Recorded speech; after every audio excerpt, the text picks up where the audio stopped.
Hi, and welcome to Gamers exPlane, a channel dedicated to tabletop role-playing games, particularly play-by-post using gamersplane.com.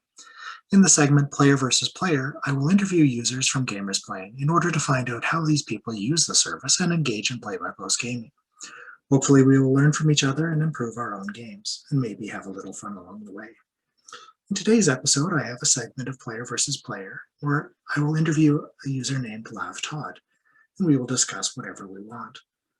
Following the interview, there will be a meme of the week, QQ and AA, which is my own version of viewer mail, and then Qralloqian lore, a short tip and trick to using gamersplane.com.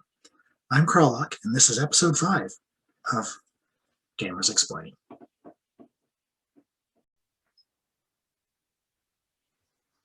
Hi, and welcome to Gamers exPlane. I'm Qralloq, and I have with me lavtodd, Gamersplane user. How are you doing? Pretty good. How are you? Oh, well, yeah. Now we've played together for quite a while. Couple years at this point. For sure, yeah. Yeah. And shoot. At least 3 games. Yeah, because there's that Astra, there's Manifest Destiny. We were in the Pathfinder game for a bit. The ill-fated steampunk game. Yep. That lasted about 17 posts. And that Star Trek game. Oh, yeah. Which, again, didn't last too long. Right. Yeah. I remember. Yeah. So. Yeah. Now, how long have you been interested in playing tabletop role-playing games? Started when I was like 12. So that makes it like 15 years. Wow. My parents were, they played Magic the Gathering when it came out, and they played D&D, and there's actually this legendary cork board with graph paper on it in my parents' basement with this massive, like 2-3 story mansion that my dad statted out back in the 90s. And all of us were afraid to put stuff in it because it's such a nice map. But yeah, so we grew up doing theater, and when your kids are 12 and under, there's only so much they can do on set building days. So they got us the 3-5 starter box, and I, of course, being a little wound at the time, was freaking out because, Mom, Dad, this says 13 and up. I was 12. So of course, being oldest of 13, I became the DM and remained so for many years. And the rest is a comedy of errors, but one that I quite enjoyed. So that's interesting. So you're of a generation that your parents introduced you to D&D. Yeah. More or less. Wow. Yeah. So mostly out of all of the satanic panic, though I still get questions about it sometimes. Yeah. So. Well, I was also started about maybe 11, somewhere around there. And that was in the 80s, and it was during the satanic. So at one point, my parents asked me, like, "Oh, you're playing this a lot. Like, are you like worshiping the devil?" I'm like, "No, actually, it teaches a wide variety of religious perspectives, and it's a pretty small part of the game." I'm like, all right, Cool. That was the end of that. One of my favorite responses to that was, it was actually about a book series I was reading at the time. It was, "She knows it's just a story, right? Yeah, then don't worry about it." Yeah. Well, sounds good. Only been on play-by-post for a few years, couple years. We had a whole troop of people that we played with weekly. We were running 2 or 3 games at a time in college, which was great. And then as we started graduating and moving on and moving out, one of our buddies wanted to run a Star Wars game. And that lasted about 5 posts. But I liked the community, and I saw that there were a ton of people, and I saw I can get my gaming fix here. Yep. So I haven't looked back. Yeah. I have no idea how I've been thinking about this, and I joined in 2014, I think. Yeah. And I think I found it on Twitter, Okay. and somebody just like, I was back at that time, I was really jonesing for more gaming, so I was watching a lot of YouTube videos about, you know, people and their game experiences, and mostly D&D, because I was curious about 5th edition and Mhm.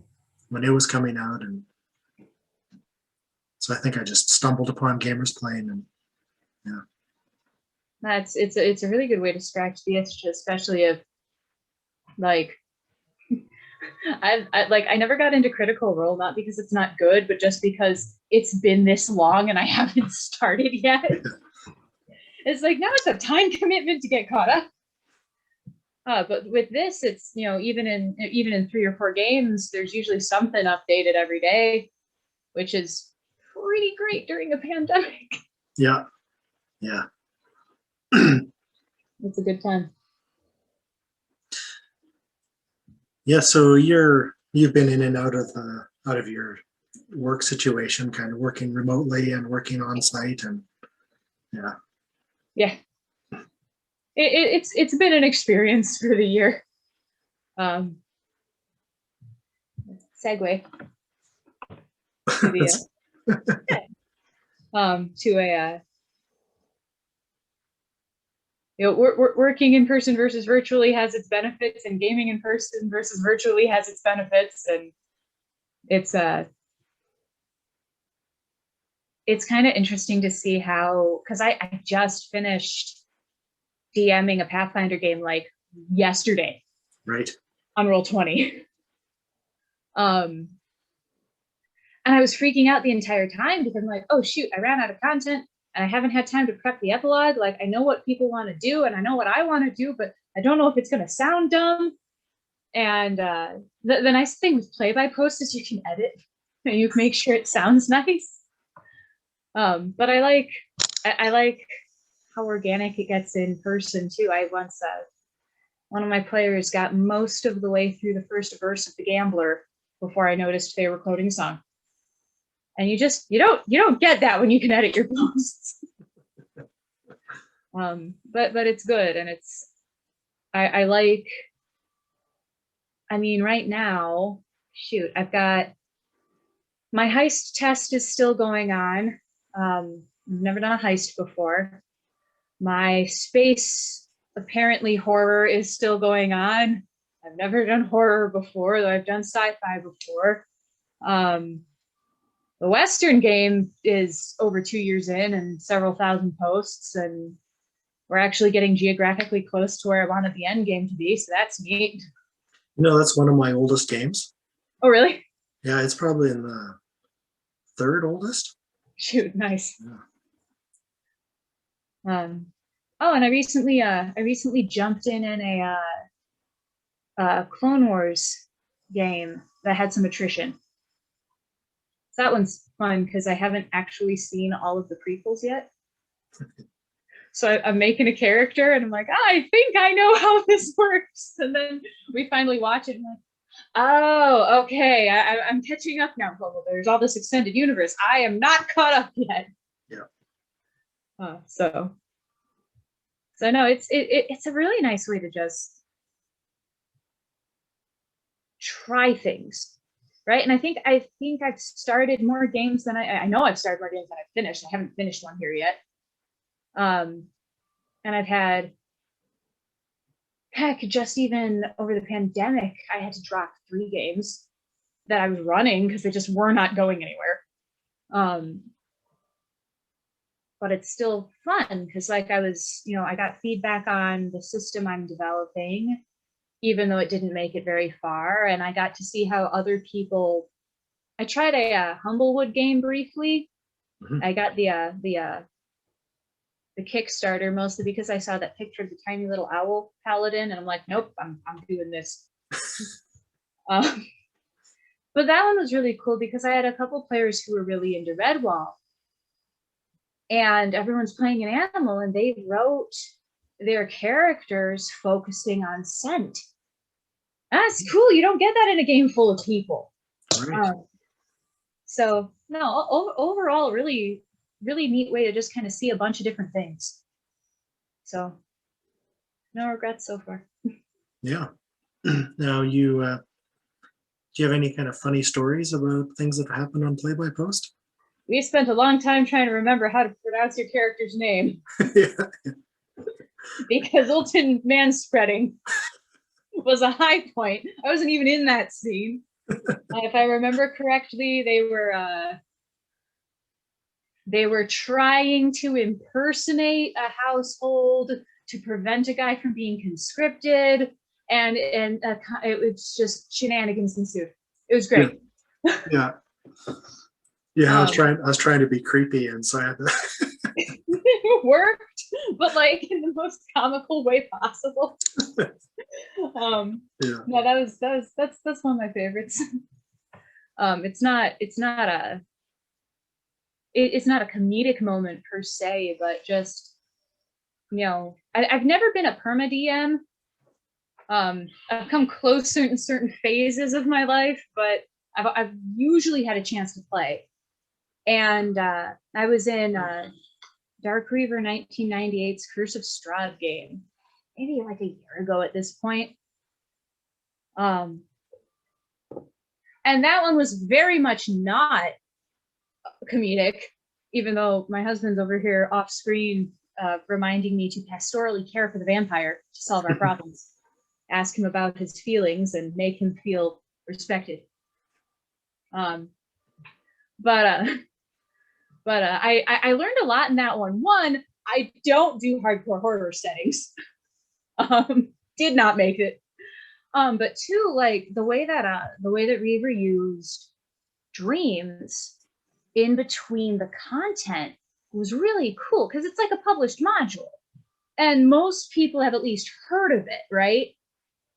But they twisted things and they tweaked things, and they, you know, gripped onto our backstories a little bit harder, and they used these dreams.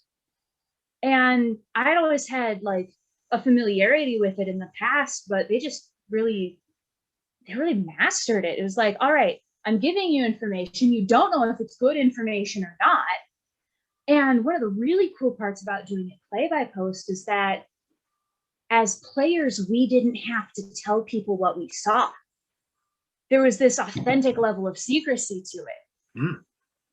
So that was a really cool learning experience. And I actually ended up using it as my kind of my Discord scratch the itch midweek thing for the Roll20 game. Less misleading in those because it wasn't a horror setting. But that was a really cool place to just kind of see how something can be used that I hadn't really had practice with. Right. So, yeah. I was thinking of a funny story involving you. oh, sure. From the same game as that, Ulton Swan, is your character Ember was a very precocious teenager. I think I remember where this is going. And you had this thing for fire. Yeah. And it got worse and worse. And then there was like this giant fire elemental destroying the city, and you're like running towards it, trying to make friends. Like, no, we can be friends. Worship the fire elemental. The volcano. It won't hurt us. Yeah. And it was just perfect for your character. But in real life, reading these posts, I'm like, yeah, no, that's I've discovered over time that I am something of a chaotic good player. Homebrew things on the fly, and you know, try to talk to the fire elemental that's kind of like the lava monster from Moana, for all I can picture. It's like was not going to happen. Right. Yeah, and it's that's one of the other nuances that I've picked up on. It's just because you're a story-focused player doesn't mean you all focus on the same type of story. And that's been kind of fun to hash out, because I know I've driven a couple of people nuts for that. I apologize for that. But at the same time, we're in my college buddies have a Masks game going on right now, which is the highly emotional, highly volatile teenage superhero game. and we're all a little wild. And there, all right, we're all on the same page. Things get crazy. Let's go. And it just meshes nicely. So it's you got to find the group that works for you, but it's probably out there, which is nice. Right. Yeah. So we talked a little bit about Roll20 and Play by Post and how they're a little bit, well, they're very different, right? Nominally, they're the same. They're both involve tabletop role-playing games, but you indicated how you how they scratch different itches, I guess. Yeah. Yeah. Yeah. Lots more table talk on Roll20. Lots more. It really feels like you're collaborating on a like not just a story, but almost a novel with gamers playing, because it's like I'm a sucker for a little bit of metagaming if it helps me foreshadow someone else's thing. Because at the end of the day, that's what helps the story. And that's so much easier to do when you've got the out of character thread and you can take your time to write your post. In that Masks game again, we actually have decided as a group that for small responses, we'll write for each other. It speeds up posts if I don't have to wait for someone to say, yes, I agree with that, and I nod my head, right? Which I realized was kind of jarring in the game I ran that you're in, because there's some overlap in characters, and you messaged me and said, they just posted for an NPC. What was that? It's like, oh no, it's fine, it's fine. Yeah. But I really like that kind of like when you're doing it person to person, there's no editing, and you can try to knit things together really well as a DM just with one other character and really feed their story into the plot and all of that, and that's great. But I feel like it's a more communal experience playing by post, especially since it's so gosh darn hard to run combat. Yeah, definitely. Avoiding combat has become something that I've tried to do more and more. Now, here's a question for you: the story. You're talking about tailoring a story and for individual character arcs, and do you find that play by post has made you better at that in your live game or your Roll20 game, or do you think that vice versa, or do you think one is easier than the other? I don't know, because it's because in play by post you've got that archive, right? And I've had people look things up, and it's actually happened recently in the Western game where someone went back and they're like, hang on, these were the names that we had. Shoot, now I gotta explain.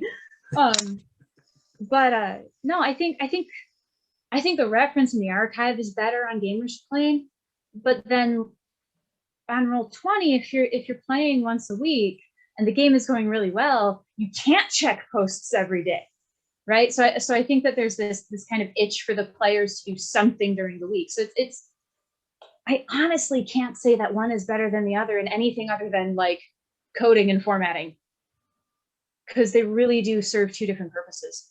Right. And oh boy, we use Discord's microphones for the games we use on Roll20. It's just easier. I've heard that a lot. Yeah. So one problem I had playing on Roll20 when I did that a lot in pickup groups was because of the microphone situation, and there isn't an organic biological signal to the other players that you're going to talk. You're just this little tiny icon, in the bottom corner of the screen, and then most of it's map, and then there's and so as you start to talk, and even somebody else starts to talk, so I found it hard to manage that way too, to actually contribute really well. Yeah, no, and I trip on people all the time. It's like, all right, move on with the scene. No, they're saying something cooler. Shoot. Yeah. I mean, you play with the same group long enough, and you eventually kind of get a feel for it. who's on push to talk, and even just is this something that someone wants to continue, and pacing scenes is tough because there's even less of a biological indicator on play by post. Right. So it's like, all right, well, I could keep talking about this for the next 3 days in real life, but I'm getting the feeling that people are done with it, but also they kind of missed this one point, and I'm hoping they'll get it, but they haven't yet. So it's just trying to decide when. I mean, I do time skips all the dang time in Manifest Destiny, because it's just like, all right, yeah, this one's petering out, move on. And I'm glad you guys are receptive to that, because sometimes that starts happening and you see it's the death knell for the game. So yeah, that's a pretty loyal group. The 3 of us that have remained. Definitely. Yeah. And again, I mentioned that I think I'm on the 5th version of the system that I've been working on. And even just having people try to do character generation and go, hey, how do you roll magic in a world with no magic? Oh shoot, I gotta change that. So it's been a really helpful experience too, because you can keep track of all the backstories, and you can keep track of all of the feedback that you're getting. And it's a ton easier to share a living document because you don't have to print anything off. And yeah, you can share a link at a live table and have people look at it, but it's just, everybody that's already online, it feels more natural. It's not as jarring. And I know a lot of people have issues with the laptop or the phone at the table, so I think it flows better. Yeah. No, there are people that use laptops really well at the table, I bet, especially for note taking. Yeah. But if you're busy taking notes and it's your turn to talk, like, well, some people are good at that, managing that. But when we were playing live in college, I got it in my head that I was going to be the note taker for the group.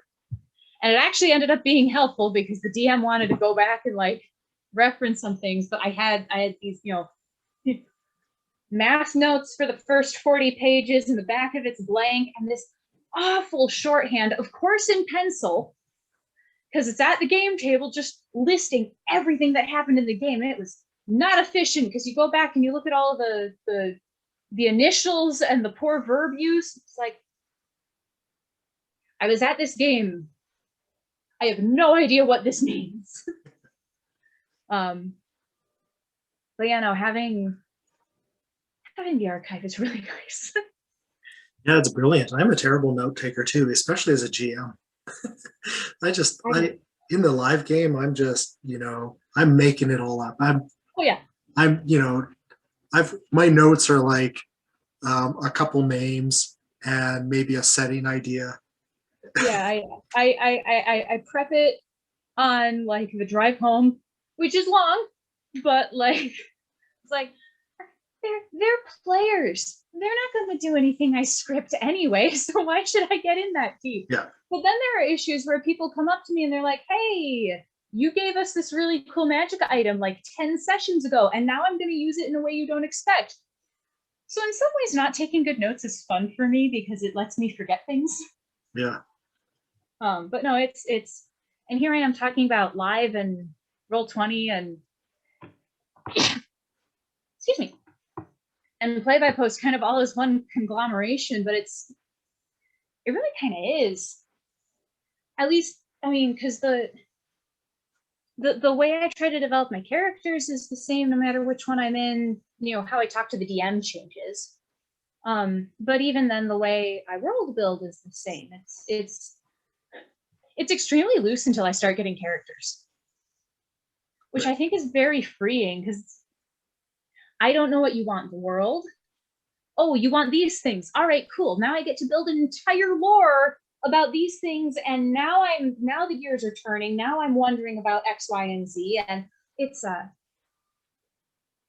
imagine I drive some people who know the lore well nuts because I'll use names and locations and concepts from the SRD of whatever game we're working on, and I'll just not use it that way. It's like, oh well, in the lore, it's like that's not my lore. I haven't read that lore. I'm just kind of going with it. Like I've got the bullet points from the main wiki page, and I latched onto the stuff I think is cool. And we're in a different universe now. Yeah. So my Pathfinder game was not set in Galarian. Forgotten Realms is like that, where I've played games and Star Wars too. So you're playing the game, you set it up, you've glommed on to some cool location, and then the players, one of them was always, well, I'm going to go talk to this person because I know they know all the secrets of the town because they were featured in this novel trilogy. It was like, they're not there. No, I can't handle that. Sorry, I'm not going to go read 40 Forgotten Realm novels just so you can get the lore exactly right. Same with Star Wars. Yeah, I don't think I could run a Star Wars game. I love making characters for them. I think the dice system is really neat. I actually play a little bit of X-Wing loosely when we go see family. So I actually learned some of the dice from that, not from actually role-playing anything. But no, I don't. I am scatterbrained enough that I can't keep track of all of the canon lore. But I also just think it's fun to subvert it because, like, you get people who have, oh, everybody knows how Curse of Strahd works. You go into this town and it's like, well, maybe not. And it keeps it fresh for people. And then it removes the pressure of having everything perfect. So I like winging it a little bit. So speaking of winging it, you're a writer as well as a GM and a player. And when you write, do you wing it, or are you a pantser or a plotter? I think NaNoWriMo calls it a plantster. It honestly depends. Because I'll get scenes in my head. And then I got to figure out how the scene happens. And sometimes the scene never makes it into the final version. But it gets me thinking about, okay, how's the world set up? How are the people? What are their motivations, right? So it's a little yes, a little no. I mean, I've got kind of two big projects going on right now that aren't gaming. And one of them's the webcomic Plus 5D6 Years. And one of them is this unnamed novel that I've been working on since NaNoWriMo 2012, which is probably yelling at me from the mothballs. And like on one hand, like, okay, if it's a novel, I've got a start, I've got an end, I've got specific stories I'm trying to tell. I have to have some sort of plan here.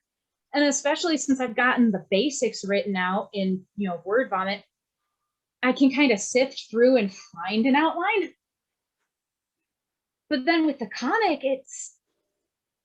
I've tried outlining it and then I start drawing it and it's just kind of like, oh, we're doing this now. Well, this scene wasn't supposed to be a scene. Well, it's a scene now, and it's actually one you really like. All right, cool, here we go. But that's going to change these three things down the line. You'll figure it out. And it's permanent, such as anything on the internet can be. As soon as I post a page, I can't retcon it without annoying myself. So it's I have an arc. I can tell you how I want the climax of the story to go. I'm still not entirely convinced how I'm going to get there, which is weird and probably not very responsible to my characters. Yeah. So I write the same way I GM, which is I have a basic outline, but they're just bullet points, right? Yeah. A novel is something like 60 scenes. So I have 60 bullet points, and they're one-line bullet points, right? And they're basically just things happening. And through that, there's character growth and change and whatnot, that they're being confronted with something. So there's a reason for the points. But what actually happens in that chapter, I have no idea. While I'm outlining, who knows? Yeah, and I like it, and that's why I really see gaming as communal storytelling, because it's the same idea that you don't know what the characters are going to do until they do it. And it's a more obvious rift because I'm only one character, or I'm only the, we only have 4 lines characters, right? But it's the same idea. There are things that just make sense in the moment that you couldn't have planned for. Which is kind of fun. I like it. So with all these different projects, like you're thinking about this novel in the back of your brain, you've got the webcomic going on, you're GMing and playing, maybe GMing one less thing now. Yeah. We're starting a new game. I'm not the GM, but I'm already making a character for it. Awesome. Yeah. I love making characters. I don't know if you noticed that, but I love making characters. So these various projects are all fairly highly creative, and I suspect you have other creative outlets too, like knitting or something. I sew. So yeah, so so do these things compete or in your brain? Sometimes. Do they use up creative juice that you Sometimes. wanted for something else? I mean, you've got the deadline issue, right? I try to post the comics twice a week. There you go. I try to post the comic twice a week. When I'm GMing, I have to have at least a basic concept ready once a week, right? So it's really easy to put the novel off to the wayside because as far as anyone knows, I'm the only one who knows it right now, right? There's no kind of community accountability. With the fickle nature of some games, not that it's anything against the games, it's just the nature of the beast. Like there are character concepts that I have recycled because dagnabbit, I really want to play this, and that game died. But oh wait, we're doing this over here, and it's not even the same genre. But I think these little tweaks can carry over. So in some ways, it feeds into itself really well. Heck, the comic is self-aware, and it's kind of a love letter to gaming. It might be an awkward, sappy love letter, but it's, the rogue is the nimble one, and the fighter is the bulky one, and it's built off of this desire at the end of the game to know what happens next, right? It follows adventurers 25 years later, right? So I don't worry too much about recycling things game to game, especially if I'm with different people, or game to story, because that's kind of the whole point of the comic. But when it comes to the novel, I get a little bit more nervous because that's supposed to just be a fantasy story. It's not this self-aware, we're not using Creative Commons rules on specific monsters, right? It's supposed to be something different.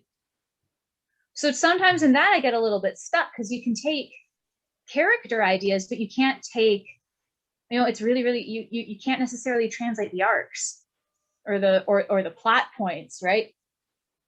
And sometimes I do get choked up on one or the other because I had like 12 comic pages in a week and a half. That felt great. And even just right now, I know exactly where it's going and I can't get my hand to draw it. But I just finished this Roll20 game and I felt really good about it. So sometimes I can balance it and do a little bit of each every week. And sometimes it's just, well, I guess we're tunnel visioning this now and we're just going to have to pick up the slack later. Yeah. That's a good way to put it. Yeah.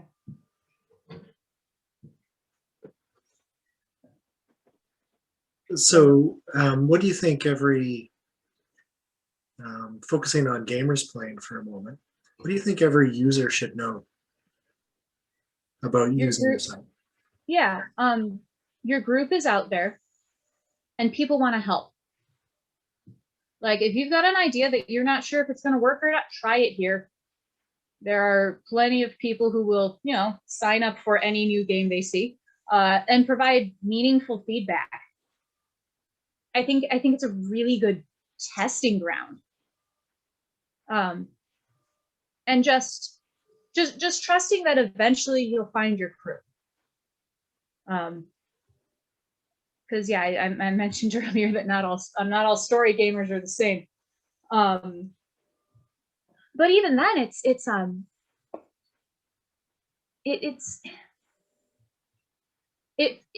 Gamers Plane feels like a really experimental setting, and I say that in the best way, because you do have people trying their systems, and you do have people who just know, okay, this game might last for 3 days and it's fine. And you get to see people play as different characters faster, right? So it's just kind of this, this crash course, I think. If you want to learn how to do funny voices, don't do play by post, but it touches on pretty much everything else, and I think it's a really good resource for that. Yeah. Now you were playtesting the system, multiple channels of that simultaneously. So that's kind of a dream, but do you have a dream game that you haven't yet started or haven't yet participated in? More ideas than anything specific. There are these characters that I would love to just play all the way through at some point that I haven't had a chance to yet. And I'm taking little pieces of them. There are people that I've played with consistently or even inconsistently enough that, like, man, if I could get these 6 people in the same game, that'd be something else. But people have schedules, or people have full sets, or people can't agree on a genre, right? So it's nothing specific. It's just kind of I hope to hang out here long enough that I get the reps in and I get to try these things too. Yeah. So. Now, we had a question from a viewer on, do you ever feel like you're treated differently as being a female player? And you're the first female guest on this show. But. Yes and no.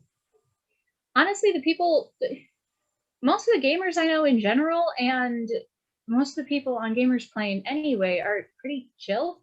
I mean, and especially on play by post, like, who cares? Yeah. Right? I mean, the second part of my username is Todd. You thought I was a guy for a while, and it didn't matter, right? I've definitely encountered that kind of thing before. I was it was in a Magic the Gathering game, but it's the same group. It's the same genre of pastime. I was accused of getting special treatment for my pair of X chromosomes. It's sometimes I come across interesting moments where they're certainly not negative. They're just kind of weird, and I realize it's because I've got this kind of, like, different perspective on things just because of who I am and where I'm from and all of that. In a game recently, I was I was running it, so I was the NPC fiance of one of the players, right? And what he saw as solving a problem and a great gift and a perfect solution to something that they were worried about, I saw as, she was talking about her feelings, you timed this really poorly, you kind of took away her agency by not letting her make a decision, and just the perceptions were so different, and it was interesting to talk about it and kind of sort it out. But no, other than that, it's really just, I gravitate towards female NPCs more because it's what I know, and I can't do voices very well if I'm doing a live game. Because I'm an alto, and thus I lack range. Yeah, it's only so many male gnomes you can play. without sounding like I'm trying to talk through a Coke bottle. Yeah. Which is another nice part about doing play-by-post. I don't have to worry about selling it from an acting standpoint. I just have to write it convincingly, and I'm much more comfortable doing that. So I've been pretty lucky on the X chromosome standpoint. Yeah. Well, it's funny, for the last 20 years, probably, since I got married, our gaming groups have largely been 50-50. mostly playing with other couples maybe is part of it, but not always. But there was a time back in the 90s where there was just no girls in the game. It was all just guys sitting around a basement, and I don't think that was normal, but it seems to be normal. It's the stereotype, I guess. Yeah.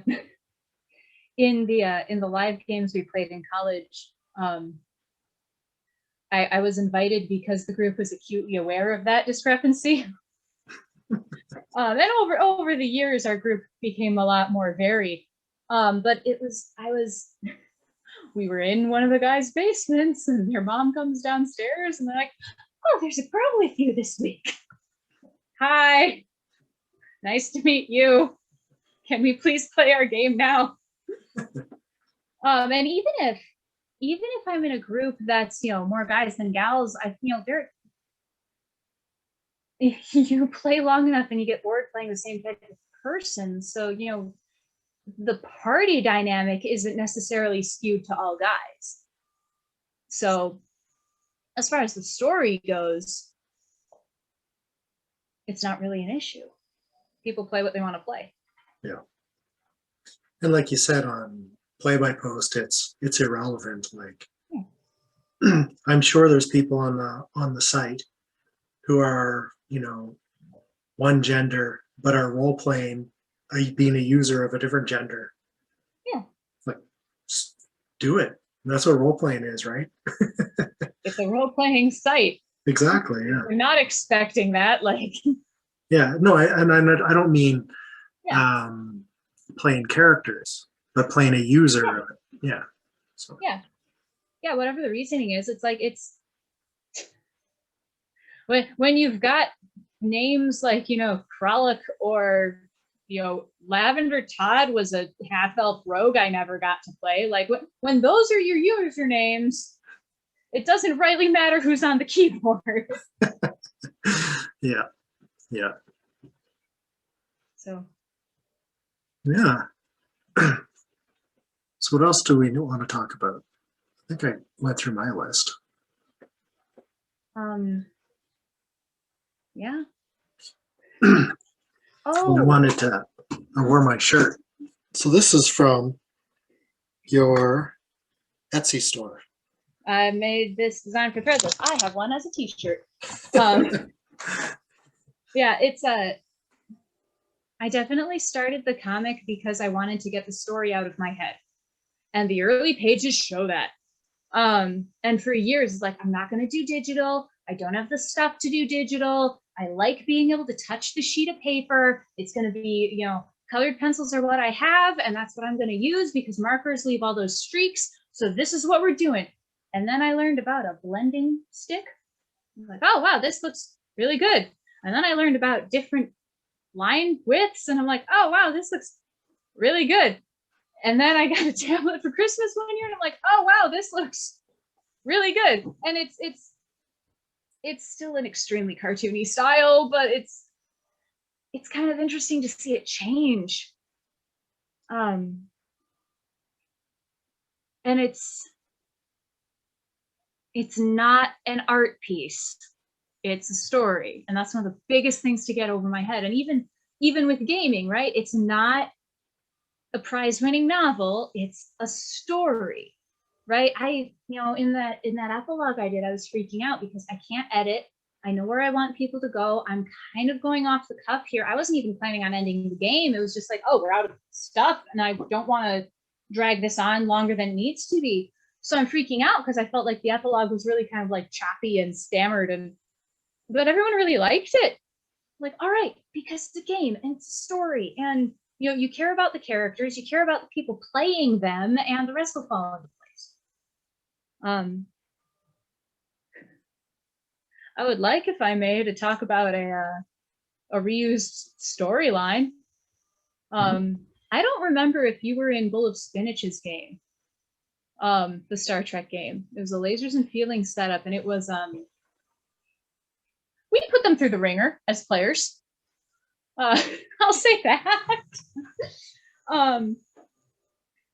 it was the potential for disaster, and it was this, well, that was what we lovingly called it, and it was this ship full of knuckleheads and just trying to make it through our mission. And then it kind of took this twist where it was getting into some really deep philosophical and ethical stuff. And it was good stuff. But we're all here like, I thought we were doing tropes and spoofs on Star Trek. I was not mentally prepared to do this. And the game fell apart, which is a dang shame. Because I like using games as a setting to ask those weird questions. Because a game, if you get it wrong, it doesn't matter. Yep. Right? But then in Ad Astra, which you're in now, Spinach is back. Spinach is playing kind of the end result of one of those ethical questions.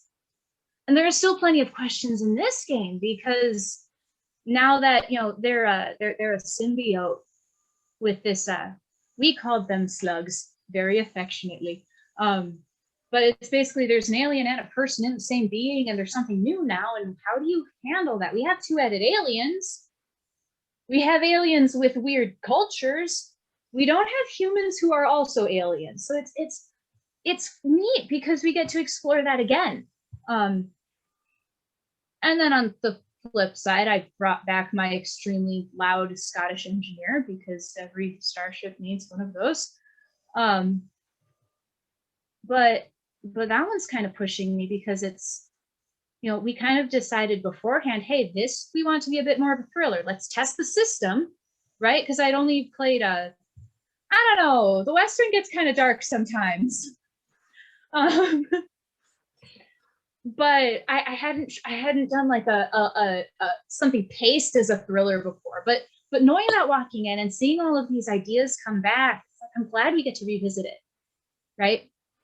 Which is the other weird thing, because when you're running a game, it's never just you, right? You're world building based on 4 or 5 or 6 other people, and everybody's bringing their own old pieces in, and you're making something completely new, which is maybe why novel writing is so intimidating by comparison, because it's just me. Right. But again, it's Play by Post has been this awesome training ground. I just really enjoy it. Cat wants to say hi. Cat! Hi, Cat. If he wasn't busy grooming himself, I would introduce you to my rabbit, but I think he would be ticked off if I did that. He looks very relaxed right now. Yeah, one of the really dark things that was in your Western game was those stone babies. Oh yeah. Those babies would be born and they would just like turn to stone, and the whole community is just like what do we do with this? How do you deal with this? And then we show up and there's a woman who's pregnant and about to give birth, and like gonna be a statue, not sure how this is gonna go. No, it was weird, and it was because the Almighty was trying to protect them from the drought. It was like, oh well, that makes sense. It's still weird as heck. But even just I never would have tried a plot hook like that if I didn't know you guys were up for it. And I'm pretty sure I sent you a couple panicked messages like, hey, is this getting too weird? Because it's like, you're doing this with a bunch of other people. You can't just write whatever you feel like. You gotta keep preferences in mind. Honestly, at the beginning of most games I've been in, people discuss, all right, what are your lines? Yeah. Let's just know not to cross them right at the beginning. And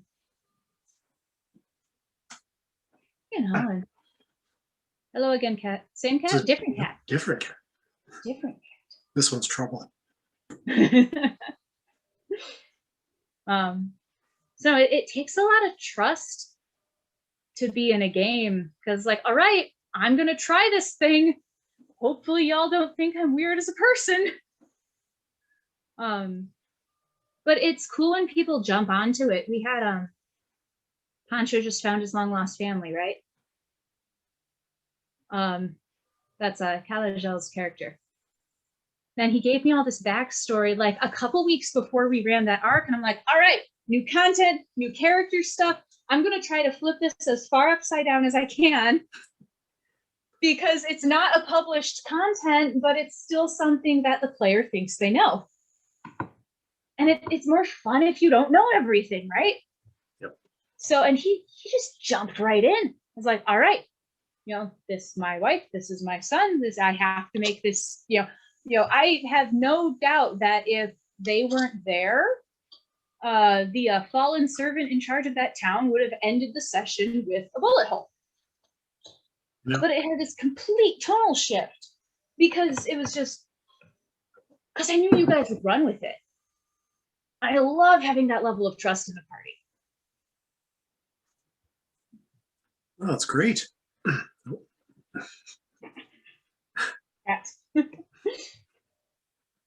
think it was well past cat supper time.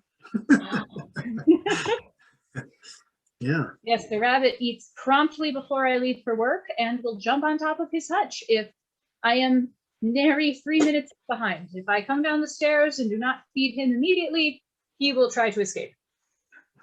Like, you can't, I'm here, I'm going to feed you, but yeah. I could swear they were fed probably an hour ago, but I'm definitely hovering. Something's up. Maybe my wife is trapped under the refrigerator. Oh, no. Oh. Okay. Well, was there anything else you wanted to discuss before the cats fill the screen? No, I think we've had a great conversation and definitely got to get through some stuff that I was really curious about. So, no, thanks for having me. This was a lot of fun. Well, thank you for joining me, Lavender Todd. This is Qralloq, and thank you for joining us on Gamers exPlane.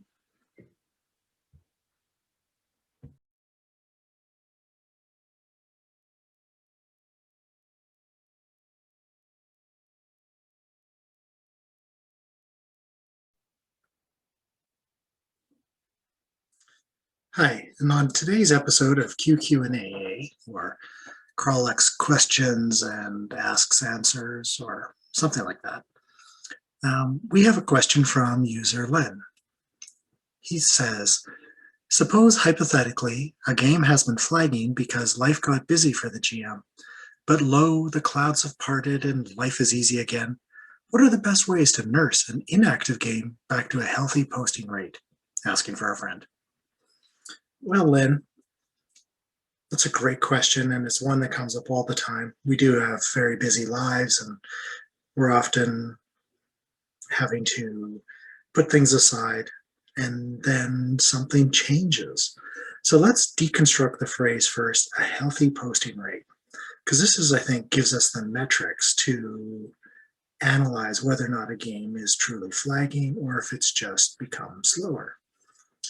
So I would say that as long as the game is progressing and every player is engaged in contributing to scene building, then even if it seems to be occurring at a snail's pace, even by the standards of play-by-post, then your game is healthy. So let's assume that that's not the case, and it's not that the game has simply become slower, but has slowly started to fall apart and the players have ceased to be as engaged as you had hoped. So first, in my experience, play-by-post gaming and maybe all of life is based on habits. And so if the players know that after a post, nothing is likely to happen for a few days, then they're more likely to procrastinate. I know I've personally said, this is a really important scene. I think I'd like to think about it and come up with something really good. Maybe post tomorrow, or I'll definitely get to that tomorrow. I got other things that I need to do right now. And then sometimes that doesn't happen. And then a few days later, you realize, well, what were we doing in that game? Or maybe a week has gone by and nobody's posted. So those habits are largely learned by players by taking cues from the others. And maybe the GM learns these habits from the players.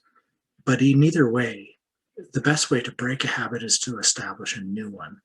And so if you're looking to nurse a game back into a healthier posting rate and moving things along, then you need to engage each of the players on the pace that you want them to engage with. And so best way to do that is set a time every day. And maybe this is just a short term, but for a week or 2 weeks, just post every day at just after supper, or some kind of fixed time during the day that works for you, and establish that new habit. Your players probably love your game. They probably want to engage with it, and being reliable and regular is one of the best ways of establishing that trust. Like I said, if they know that if a new post comes up and nothing's likely to happen for a few days, they're going to act like nothing's likely to happen for a few days, and so, which means that they have lots of time to procrastinate. And what other ways could we use to nurse that back to healthy? So the other thing that has occurred is that if the game pace has changed, you've gone from being a regular GM that has been driving the action forward, keeping the players engaged, and the players have responded as well, but then something changed. Maybe there was an illness or a time of busyness in your life and you couldn't maintain that pace, and then you try to get back into it and maybe it's just lagging. Well, maybe that's the new normal. And if you're not happy with that, then you need to change the normal. So one of the ways that you can do that is to tell the players, like in an out of character chat, just say, look, I've dropped the ball, or I've let things kind of slide to a pace that I'm uncomfortable with. How would you feel about us re-adopting a more active pace? Be upfront. Set your expectations clearly to the players. They don't know what you want. Some players are quite happy with once a week posting in certain games. But be clear and say, my expectations are this, and this is what I'm going to do to do that. I'm going to post every day. And if you're not involved, then I will not leave you behind, but I'm going to move ahead anyway. So I think those are the two best ways you can nurse a game back to health. First, you need to establish a new habit. And the second, be upfront with your players, tell them what you want, tell them your new expectations, and commit to them that you will do your part. Hopefully, they will do theirs. Thank you.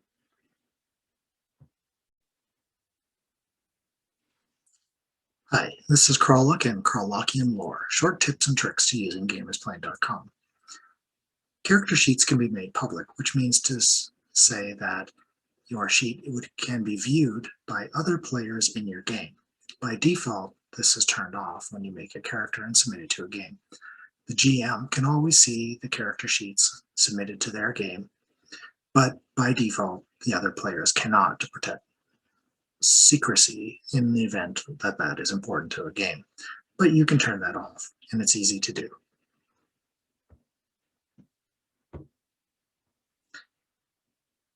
Under the Characters tab, if you click that and go to All Characters, you get the listing of all the characters you have.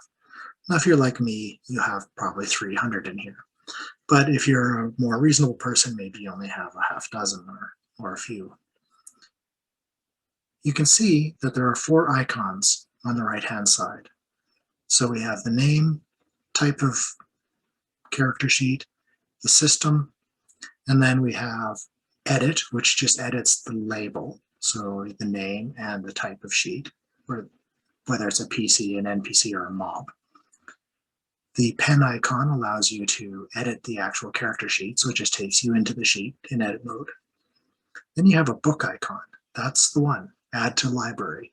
Adding to library makes it publicly viewable. The last one is the X, which delete character. So you can see some of my sheets have a red book icon, which means that they are public, and other ones are not. So what does that look like in real life? Well, if I look at one of the publicly available games, and so you can see the various character sheets. The GM has got a few, the other players have some. Now, if I go to any of these character sheets, so if I go to one of the GMs, for example, then it comes up and says no character found. Doesn't mean that it doesn't exist, it's just that it hasn't been made public. But if I go to one of the ones that is public, like Ender here, then you click it and you can see, now I can't edit it. I can make it a favorite, but I can't edit it because it's not my sheet. And so in that manner, character sheets can be made public so that they're exchangeable, or not exchangeable, but viewable by other characters. And so they can look up details about you without having to ask it. This is Qralloq and Qralloqian Lore. Well, thank you for joining me on episode 5 of Gamers Explain. I'd like to thank lavtodd for joining me for an interview and sharing her insights with me. Remember to hit like, subscribe, and maybe even hit that little bell that gives you notifications when new videos came up. I also have started a podcast version of this on anchor.fm, so you should be able to find the audio version of these on Spotify and perhaps other places as I link those to maybe Apple iTunes or Google Play or Stitcher. And next week we have an interview with Hero Among Men, and I'm looking forward to sharing that episode with you. So once again, thank you for joining me. I'm Qralloq, and this has been Gamers Explain.